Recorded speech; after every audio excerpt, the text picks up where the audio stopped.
But let's start here. We saw him face the Knicks last night. In a hypothetical world, Brendan Brown, how would Karl-Anthony Towns fit on this Knicks team? I think it's interesting, and Wally talked about it last night, like from year one, year two, Gobert and Towns, how is it working? How is it now working better? And so he's playing as a true four. And if you go back in the annals of time with the Knicks, Patrick Ewing was tried at the four, and that did not work out because he didn't want to do it. And then he became a great jump shooting five.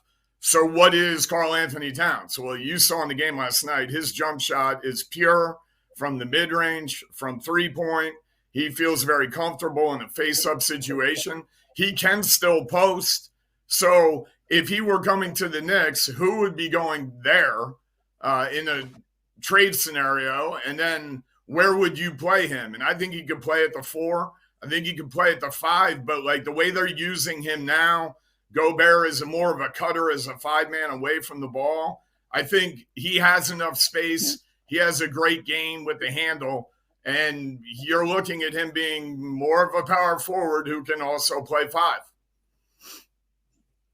Yeah, it's going to be interesting to see. Obviously, you hypothetically fit players into the current roster. Obviously, the roster would change if they acquired a player like Karl-Anthony Towns. And CP, where are you on that, his potential fit?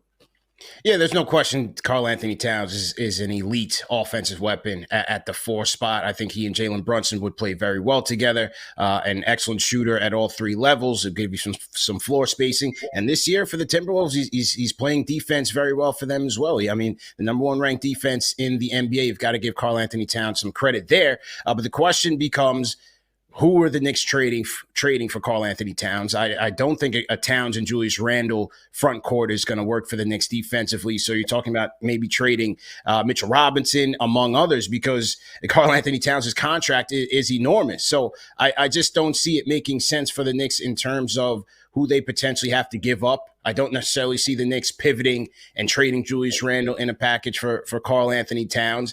And then the question also becomes, is Karl-Anthony Towns a guy that's going to help move the needle for the Knicks? He can certainly help, and I think the starting five with Brunson, and depending on who else you have there, could work.